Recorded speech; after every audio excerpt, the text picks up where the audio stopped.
ऐसा लग रहा है कि संध्या का समय जान करके जनु खग मुखर समय जनु सारी,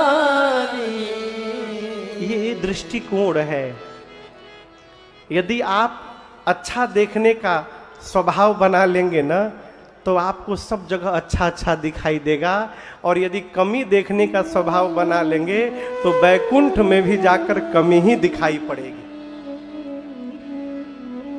आपको बताऊं, सूर्य नारायण ऊपर खड़े हैं और उनके रहते नीचे अंधकार आ गया।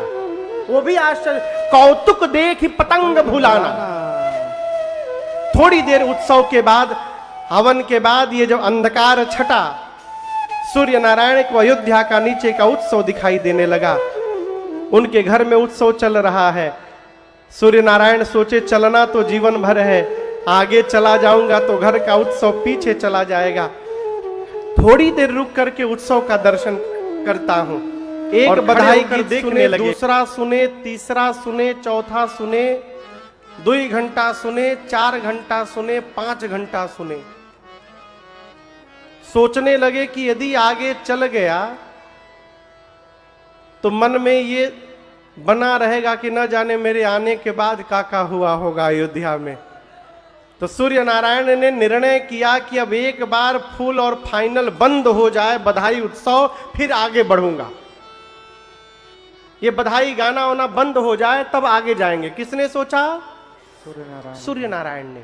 ऊपर से देख रहे हैं, नीचे बधाई गाने वाले क्या सोच रहे हैं? रात हो जाए तो बंद किया जाए।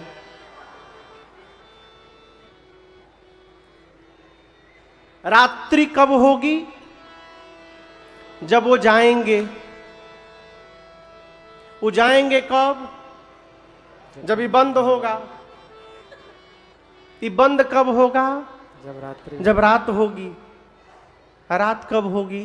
जब वो जाएंगे। वो जाएंगे कब? जब बंद होगा। बंद कब होगा? जब रात होगी। रात कब होगी? जब वो जाएंगे। गोस्वामी जी कहते हैं इसी चक्कर में राम जी के अवतार लेने के बाद अयोध्या में 1 महीने तक दिन ही दिन बना रह गया। 1 महीने तक मास दिवस कर दिवस भा, यह मरम न जानई को, रथ समेत रवि था के निशा कवन विधि हो। 1 महीने तक दिन ही दिन बना रहा। बहुत पढ़ा लिखा आदमी इसको स्वीकार नहीं करेगा, महाराज इट्स नॉट पॉसिबल। 1 महीने तक दिन कैसे हो जाएगा? आपको बताऊं, यूरोप में और ऊपर जाइएगा तो एक नॉर्डिक रीजन है, 4 देशों का एक रीजन है, उसको नॉर्डिक कहते हैं। डेनमार्क, स्वीडन, फिनलैंड और नॉर्वे। नॉर्वे में 6 महीने तक दिन रहता है। कितने दिन तक?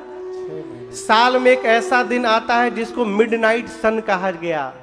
वहां पर रात को 12 बजे भी वहां सूर्य भगवान दिखाई देते हैं। 6 महीने अंधकार, 6 महीने दिन। यदि वहां 6 महीने दिन हो सकता है तो अयोध्या में 1 महीने तक दिन नहीं हो सकता, जहां परमात्मा ही अवतार ले लिए है? ये श्रद्धा का विषय है, दिमाग का विषय नहीं है। लोक से मुनि लोग आए थे पृथ्वी 1 महीने तक, और पाताल से नाग लोग आए थे। उत्सव देखे और देख करके अपने घर गए। कैसे गए? चले भवन बरनत निज भागा। कैसे गए? अपने सौभाग्य की प्रशंसा करते करते घर गए। कैसे गए? सौभाग्य की प्रशंसा करते। ये कथा कह रही है कुछ भी हो जाए जीवन में केवल सौभाग्य का दर्शन करना चाहिए, और ये भी स्वभावजन्य है।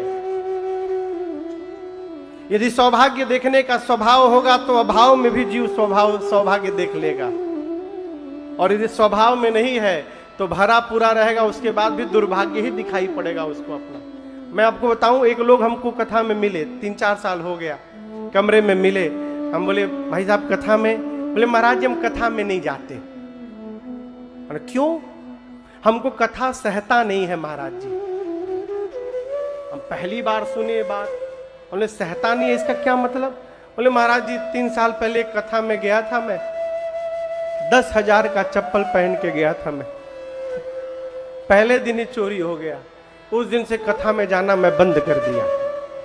मैं उनसे कुछ बोला नहीं, मन में सोचने लगा बताओ कितने दुर्भाग्यशाली है, 10,000 के चप्पल के चक्कर में अमृत को छोड़ करके बैठे हैं। इनसे बड़ा मूर्ख कौन होगा?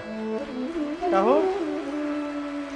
सौभाग्य देखिए, देहरादून में है और राम जी की कथा सुनने को मिल गई है। ये सौभाग्य है, भगवान की कृपा है।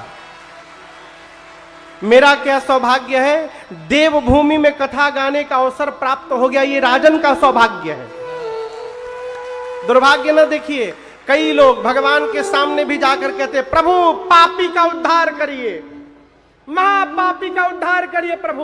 और जैसे मंदिर से बाहर निकले, आप एक बार कहिए और पापी जी कैसे हैं आप, फिर देखिए चेहरा, हम पापी हैं।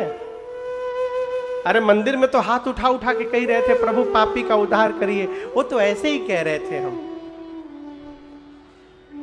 इसको बंद करिए, हमेशा कहिए हमसे सौभाग्यशाली दूसरा कोई नहीं है धरती पर, हम बड़भागी हैं, भगवान की खूब कृपा है। मैंने सुना है कि 24 घंटे में एक बार सरस्वती जिह्वा पर आकर बैठती हैं सबके, और उस समय जो मुख से निकल जाए वो अकाट्य सत्य हो जाए। एक किसान का आदमी, किसान का बेटा मेहनत करके बहुत बड़ा आदमी बना, बहुत बड़ा आदमी, बहुत बड़ा व्यापारी बिजनेसमैन बना। तो वो अब जब अपने बच्चे के लिए कपड़ा लेने जाता था तो बाजार का सबसे महंगा वस्त्र अपने बेटे के लिए लेता था और अपने लिए एकदम सामान्य कपड़ा लेता था। तो एक दिन बेटे ने पूछा पिताजी आप मेरे लिए इतना महंगा कपड़ा लेते हैं, अपने लिए सामान्य वस्त्र क्यों लेते हैं?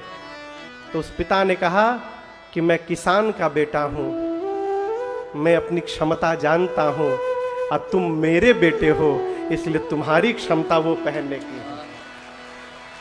आप समझ रहे हैं? सौभाग्य का दर्शन करिए। अयोध्या में भगवान के जन्मोत्सव का दर्शन करने तीनों लोक से लोग आए, वापस कैसे गए? चले भवन बरनत निज भागा, चले भवन बरनत निज भागा। अपने सौभाग्य की प्रशंसा करते लोग घर वापस गए। कैलाश में भगवान शंकर मां भवानी को ये कथा सुना रहे हैं। यहां तक कथा सुनाने के बाद भगवान शंकर ने मां पार्वती से कहा देवी अब मैं आपको अपनी एक चोरी की कथा सुनाता हूं। कौन सी कथा? चोरी की। मां ने कहा प्रभु आप चोरी भी किए हैं? शंकर भगवान बोले देवी एक ऐसा कार्य मैंने किया है जो आज तक मैंने आपसे छिपा के रखा है, आपको मैंने बताया नहीं है अब तक। मां ने पूछा कौन सा कार्य कर दिया आपने? बाबा बोले देवी जब अयोध्या में राम जी अवतार लिए थे ना, आपको बिना बताए मैं भी दर्शन करने चला गया था अयोध्या। मैं आज तक आपको बताया नहीं हुई ये बात। मां बोली हमको छोड़कर अकेले चले गए, हमको क्यों लेकर नहीं गए? शंकर भगवान बोले देवी अकेले नहीं गया था, मैं दुकेले गया था। मां बोली मेरे रहते किसके साथ चले गए? बाबा कहते हैं काग भुषुंडी संग हम दो। किस किसके साथ गए थे शंकर जी? ये समझिए, ये नहीं बोले कि मेरे साथ काकभुशुंडी गए, नहीं, काकभुशुंडी के साथ मैं गया। इसका क्या मतलब?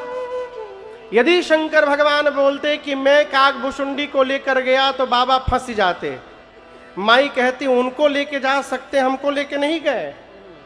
शंकर भगवान बोले मैं उनके, वो मेरे साथ नहीं गए थे, मैं उनके साथ गया था। मुझे पता ही नहीं था गाड़ी में कितना जगह है, नई जगह मैं कैसे ले जाता। वो हमको केवल बोले, इसलिए मैं उनके साथ गया था। माँ बोली इसी तरह बम बम भोले के रूप में चले गए। माँ बाबा बोले नहीं, मानुजा रूप जानै नहीं। हम दोनों देवी मनुष्य के रूप में गए। किस रूप में गए? मनुष्य के। शंकर भगवान भी मनुष्य और काकभुशुंडी जी भी कौवा का रूप छोड़ करके मनुष्य का रूप बना लिए। दोनों लोग अयोध्या पहुंचे। माँ ने पूछा प्रभु आपको कैसा लगा वहां जाकर? बाबा बोले देवी क्या बताएं, परमानंद प्रेम सुख फूले बीथी न फिरही मगन मन भूले परमानंद। भगवान शंकर को कैसा लगा वहां जाकर? बोलिए, जोर से बोलिए। ब्रह्मानंद नहीं, परमानंद मिला। क्या मिला? परमानंद। शंकर जी कहते परमानंद से हम लोग फूल ही गए। क्या हो गए? फूल गए, फूल ही गए।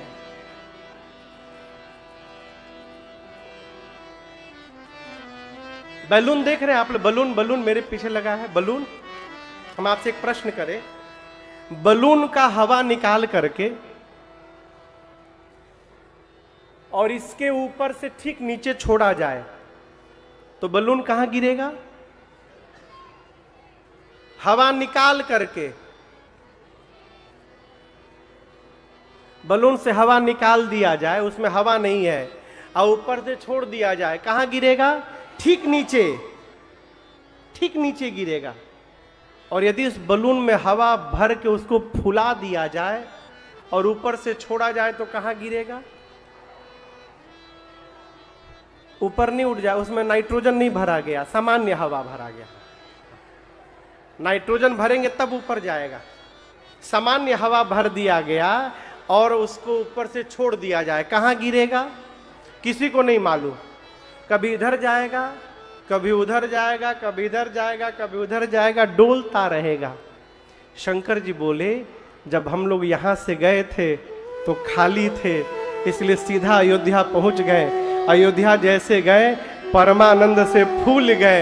अब फूलने के बाद अयोध्या की गलियों में बीथी न फिरही मगन मन भूले। आनंद भर जाए तो हर मार्ग पर भगवत दर्शन प्राप्त हो सकता है। जीवन में यदि आनंद आ जाए तो जहां जाइएगा वहीं पाइएगा, और यदि आनंद नहीं है तो मंदिरों में भगवान दिखाई नहीं देने वाले। बहुत भीड़ है, चलो यहां से। शंकर भगवान कहते हम लोग परमानंद में अयोध्या में घूमते रहे। माँ ने पूछा प्रभु आपने क्या देखा? शंकर भगवान बोले देवी मैंने देखा उस समय महाराज दशरथ के पास जो आया और महाराज से जिसने जो मांगा महाराज ने उसको वही दे दिया। क्या दे दिया? जिसने हाथी मांगा उसको हाथी दिया, जिसने रथ मांगा उसको रथ दिया। रथ लेने वाला कहा महाराज चलाएगा कौन? घोड़ा दीजिए, उसको घोड़ा दिया। जिसने सोना मांगा महाराज ने उसको सोना दिया। जिसने गौ मांगा महाराज ने उसको गौ दिया। जिसने हीरा मांगा महाराज ने उसको हीरा दिया। किसी ने आकर कहा महाराज परसों मेरा विवाह है, हमको एक सुंदर शेरवानी चाहिए, वस्त्र। महाराज ने उसको वस्त्र दिया। दीन है नृप नाना विधि चीरा, नाना प्रकार से वस्त्र दिया। दिया ये महत्वपूर्ण विषय नहीं है, कैसे दिया ये महत्वपूर्ण विषय है। अभी ठंड का समय आने वाला है। अभी यहां ठंडी पड़ती है देहरादून में बहुत। अच्छा, उसके पहले हम चले जाएंगे यहां से। ठंड में लोग कंबल दान करते हैं। ऐसे ऐसे कंबल दान किया जा रहा है, यदि दानदाता को वो कंबल सुला उड़ा करके सुला दिया जाए एक रात खुले में, तो सवेरे दानदाता सीताराम हो जाएंगे। ऐसा ऐसा कंबल, न जाने किस कंपनी में वो कंबल बनता है, क्यों दान कर रहे हैं आप, किसको दिखाने के लिए। 1000 कंबल दान किए, और कंबल कैसा तो भगवान ने मालिक है। जोर से फूंक दीजिए तो छेद हो जाए उसमें। ऐसा ना करिए, एक दान करिए, एक। लेकिन ऐसा करिए कि उसको प्रयोग में लाने वाला जब जब उसका प्रयोग करे, उसके एक एक रोम से आपके लिए आशीर्वाद निकलता रहे। ये दान का लाभ है, ये अर्थ है। अभी हमको कोई दिखा रहा था, कई लोग केला दान किए एक जगह अस्पताल में। केला मैं देख करके सदमे में आ गया था। एक केला 5 आदमी पकड़े थे। केला कितना था? एक। 5 आदमी पकड़कर जिसको दिया जा रहा था, बेचारे के मुंह के पास लगाकर फोटो खिंचवाकर उसको पोस्ट किए थे। और तो छोड़िए, अभी अभी मैंने देखा एक नेत्री नेता थी, वो अस्पताल में बिस्कुट दान कर रही हैं। वो पार्ले जी का छोटा वाला बिस्कुट नहीं आता 10 रुपया वाला, वो बिस्कुट ले करके दे करके फोटो खिंचाई, फिर बिस्कुट छीन ली। मैंने अपनी आंख से देखा है। वो 10 रुपए का बिस्कुट ऐसे पकड़ाई, पेशेंट को फोटो खिंचा, वो बिस्कुट लेकर दूसरे पेशेंट से फोटो खिंचवाई, बिस्कुट लेकर तीसरे के पास चली गई। किसको ठग रहे हैं आप? जो भी भला बुरा है मेरे राम जानते। जो भी भला बुरा है मेरे राम जानते हैं। बंदे के दिल में क्या है श्री राम जानते। भगवान सब जानते हैं, इसलिए सावधान। चक्रवर्ती जी ने ऐसे दिया लोगों को कि लेने वाले संतुष्ट हो गए। क्या हो गए? संतुष्ट। मन संतोष से सबनिक परिणाम, जहां तहां देहि आशीष। सकल तनय चिरजीव हो तुलसीदास के। मांगने वाले संतुष्ट, लेने वाले संतुष्ट हुए और आशीर्वाद देते हैं महाराज को। महाराज, आपके चारों पुत्र चिरंजीवी हो जाएं, हम आपको आशीष देते हैं। और इस बात को समझिएगा, आशीर्वाद दिया नहीं जाता है, आशीर्वाद लिया जाता है। आशीर्वाद दिया नहीं जाता, लिया जाता है। कैसे महाराज? हमारे कर्म ऐसे हो जाएं कि सामने वाला हमको आशीर्वाद देने के लिए विवश हो जाए, वो न चाहते हुए भी आशीर्वाद दे। ऐसा कर्म होना चाहिए। आप बताओ, कितना भी दुष्ट बच्चा हो, सबको ढेला मारे, ढेला समझते हैं ना, पत्थर से मारे, दांत से काट ले, इतना दुष्ट बच्चा भी हो, लेकिन परीक्षा में यदि सब प्रश्न का उत्तर सही सही लिख दे तो क्या महापापी उसका नंबर नहीं? उसकी पत्नी परेशान थी कि मेरे पति का उद्धार कैसे होगा। एक महात्मा मिले, पत्नी रोते रोते महात्मा से निवेदन की। महात्मा ने कहा, एक काम करना, तुम्हारा जो पुत्र होगा उसका नाम नारायण रख देना। अजामिल को बेटा हुआ, नाम रखा गया नारायण। वह पापी था परंतु अपने बेटे को बहुत प्रेम करता था। और कहते हैं जब मरने का समय आया ना, तो अपने बेटे को बुलाने लगा, नारायण कहाँ हो, कहाँ हो नारायण, एक बार आ जाओ। वो बुला रहा था अपने बेटे को लेकिन बैकुंठ में बैठे नारायण ने कहा वो अपने बेटे को नहीं मुझको बुला रहा है। भगवान ने अपने दूतों को भेज दिया लाने के लिए। अब कल्पना करिए अजामिल अपने बेटे का नाम जियान रखा होता तो क्या भगवान आते? यान।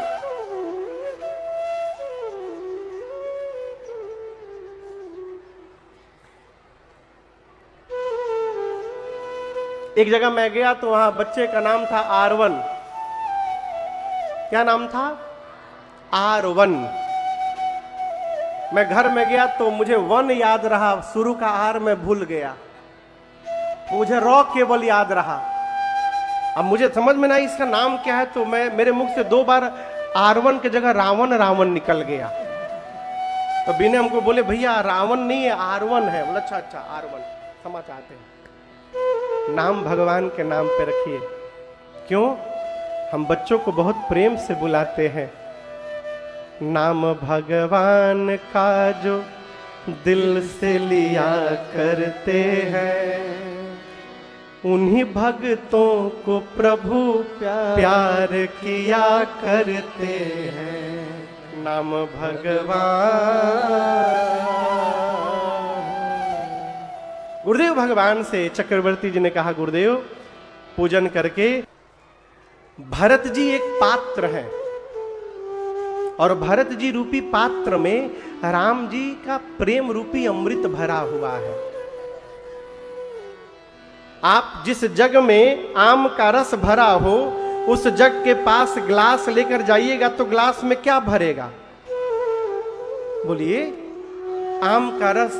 भरत जी रूपी पात्र में राम जी का प्रेम भरा हुआ है।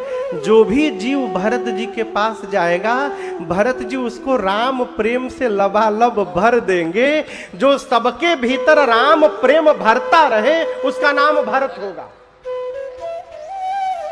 भरत जी के बाद सबसे छोटे भैया शत्रुघ्न जी बैठे थे मां कैकेयी की गोद में। गुरुदेव ने कहा महाराज आपके सबसे छोटे पुत्र, इनके नाम का स्मरण करने मात्र से शत्रु समाप्त हो जाएंगे। क्यों जानते हैं? शत्रुघ्न भैया श्री रामचरितमानस के मौन पात्र हैं। मौन पात्र, बोलते नहीं हैं। घर परिवार में शत्रु जन्म ही लेते हैं बोलने से। मां द्रौपदी ने केवल इतना कहा था, अंधे का बेटा अंधा, बस। और इसी एक वाक्य ने महाभारत करवा दिया। जिस मनुष्य को घर में मौन रहने की आदत आ जाए, घर में कुछ विघ्न हो तो वहां मौन हो जाइए, शत्रु समाप्त हो जाएंगे। और जहां बोलना प्रारंभ करिएगा शत्रु बढ़ते जाएंगे। शत्रुघ्न जी मानस के मौन पात्र हैं। इसलिए गोस्वामी जी ने कहा इनका नाम आज से शत्रुघ्न होगा। और सबसे अंत में लक्ष्मण भैया थे। गुरुदेव ने कहा लक्षण धाम राम प्रिय, सकल जगत आधार, गुरु वशिष्ठ तेहि राखा, लक्ष्मण नाम उदार।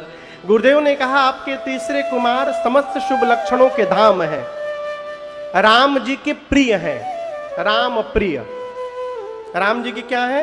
प्रिय है। जोर से बोलिए प्रिय। इसका मैं प्रमाण दे रहा हूं।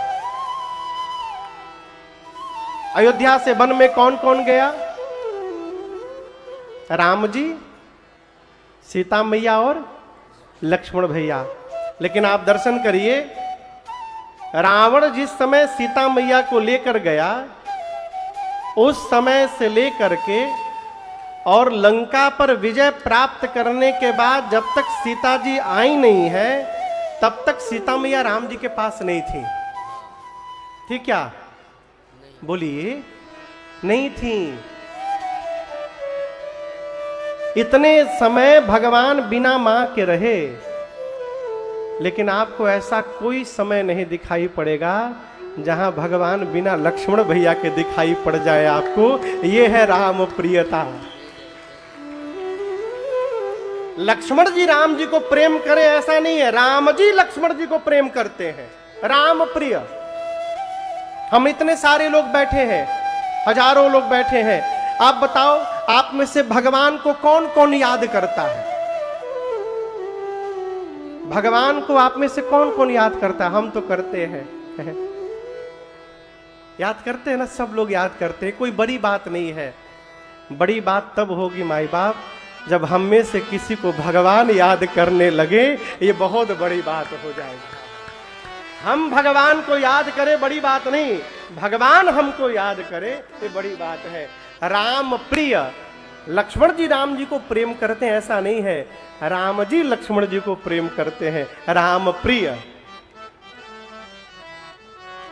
सकल जगत आधार, ये शेष अवतार है लक्ष्मण जी। गुरुदेव ने कहा महाराज आज से बाद इनका नाम लक्ष्मण होगा। पूरी सभा बोली, बोलिए राम लला सरकार की जय, बोलिए भरतलाल सरकार की जय, बोलिए लखनलाल सरकार की जय, बोलिए शत्रुघ्न लाल सरकार की जय। गुरुदेव ने नामकरण किया, कहा महाराज आपके चारों पुत्र चारों वेद के सार तत्व हैं, वेद के सार सारांश है, मोरल ऑफ द वेद।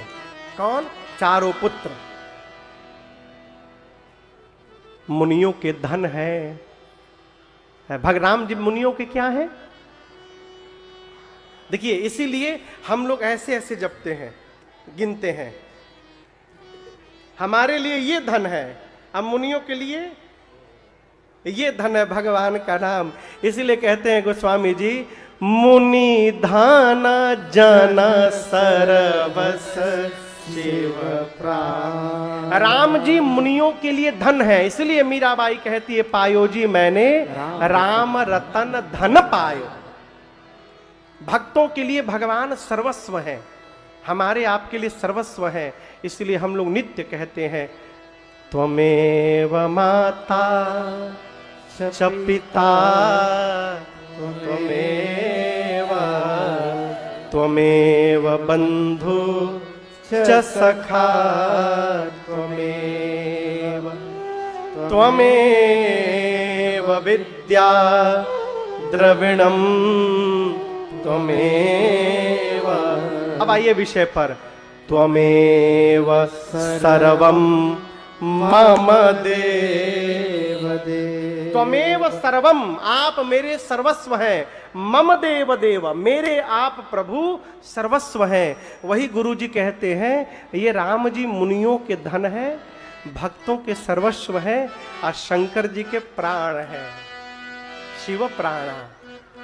महाराज ये दो दो की जोड़ी में रहेंगे। सांवले राम जी के साथ गोरे समाप्त कर देगा। कौन रहेगा? रघुपति विमुख जतन कर कोरी, कवन सकई भव बंधन छोरी। आप दर्शन करिए, लोग कहते माया ने हमको पकड़ा है, माया ने हमको नहीं पकड़ा है, हमने माया को पकड़ा है। माया हमको नहीं पकड़ी, हम पकड़े हुए हैं। रामचरितमानस में दो उदाहरण दिए गए। तोता पकड़ने वाला पहले तोता कैसे पकड़ता था आपको पता है? वो दो डंडा ऐसे खड़ा करके मिट्टी में लगा देता था, दो डंडा बाबू, और उसके ऊपर एक डंडा सुला देता था। तो जो ऊपर डंडा सुलाता था उस डंडे के भीतर बांस की फोफी रख देता था। जिसकी बंसी बनती है ना, वो भीतर से खोखला होता है, उसी फोफी में बांस की और उस डंडा लगा करके ऊपर रख देता था, और उस बांस में नीचे एक धागा लगा करके और नीचे उसमें चारा बांध देता था। तोता आता है, चारे के लालच में उस पर बैठता है, बांस की फोफी पर पंजों से पकड़ता है, और चारा लेने के लिए जैसे झुकता है तो सेंटर ऑफ मास उसका शरीर का वजन बदलता है और वो आगे की तरफ झुकता और उल्टा लटक जाता है। अब पकड़ा है, अब उसको लगता है छोड़ूंगा तो गिर जाऊंगा, मर जाऊंगा, और उसको पकड़ा रहता, उसको लगता है हमको पकड़ लिया। वो नहीं पकड़ा, किसने पकड़ा है? उसने पकड़ा हुआ है। और दूसरा उदाहरण है, बंदर को बजाने वाला जब आता है बंदर पकड़ने के लिए, अभी हम जहां रुके हैं ना भैया जी के निवास पर, वहां हनुमान जी कृपा किए परसों, आज भी किए थे। आज भी किए थे, तो गेट खुला था क्या? बाहर। अच्छा, बाहर उसके किए थे। हम लोग जिस दिन यहाँ आए हैं उस दिन रात्रि में हम लोग सोए, और सवेरे जब हम लोग उठे तो देखा, पता चला कि हनुमान जी अपनी सेना लेकर, बानरों की सेना आई थी, और जितना भोजन का सामान था हम लोगों का सब लेके सीताराम